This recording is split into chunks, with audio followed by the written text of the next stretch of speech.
Hello friends, রূপালীর স্বাদে ও সফরে তোমাদের সবাইকে ওয়েলকাম। আজকে আমি বানাবো দুধ পনির। তোমরা দেখো কীভাবে করি। প্রথমে তো পনিরটাকে নিয়ে পিস পিস করে কেটে নেবো, যে যেমন সাইজে কাটো। আমি এরকম সাইজেই কাটি। কেটে পনিরটাকে আমি লঙ্কার গুঁড়ো, নুন আর হলুদ দিয়ে মেখে রেখে দেবো। আর এদিকে 10-15 মিনিট মেখে রাখলাম। আর এদিকে একটা পেস্ট বানিয়ে নেবো। পোস্ত নিয়ে নিয়েছি 1 চামচ, একটু 1/2 ইঞ্চি আদা, কাঁচা লঙ্কা, মগজ আর কিছুটা কাজু। ঠিক আছে, এইগুলো আমি একটা পেস্ট বানিয়ে নেব। যাই হোক, তাহলে এটা দিয়ে আমি একটা পেস্ট বানিয়ে নিলাম। আর এদিকে কিছুটা 1/2 চামচ ধনে গুঁড়ো, 1/2 চামচ জিরে গুঁড়ো, 1/2 চামচ লঙ্কার গুঁড়ো, 1/2 চামচ হলুদ গুঁড়ো আর সামান্য গরম মশলার গুঁড়ো দিয়ে এটা আমি একটা জলে গুলে পেস্ট বানিয়ে রেখে দেবো। তারপর কড়াইটাকে গরম করলাম। গরম করে সাদা তেল দিলাম। সাদা তেল দিয়ে পনিরটা করবে, ভালো লাগে খেতে। দিয়ে পনিরটাকে হালকা করে ভেজে নেবে, জাস্ট হালকা করে পনিরটা ভেজে আমি তুলে রেখে দিলাম।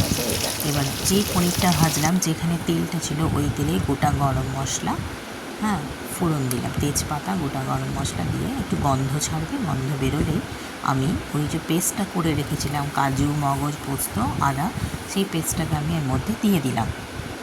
দিয়ে ভালো করে এটা কষবো যতক্ষণ না তেল ছাড়বে। কষতে থাকবো।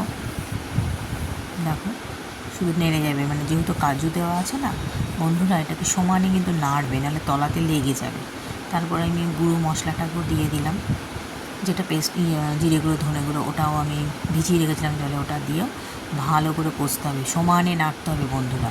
ঠিক আছে, আমি একটু নুন দিয়ে দিলাম। দেখো আমার অলরেডি তেল ছেড়ে দিয়েছে, দেখেছো তো।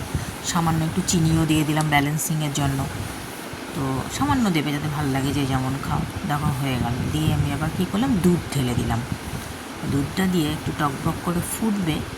ফোটার পর আমি ভেজে রাখা পনিরটাকে দিয়ে দেবো। দেখো আমার অলরেডি ফুটতে শুরু হয়ে গেছে। ভেজে রাখা পনিরটাও দিয়ে দিলাম।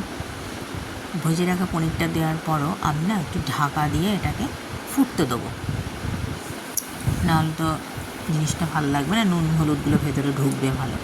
এই ঢাকা দিয়ে একটু ফুটতে দেওয়া হয়ে গেছিলো, আমি সেটা আর দেখাইনি। দিয়ে লাস্টে একটুখানি কসুরি মেথি দিয়ে দিলাম, যে যেমন খাও।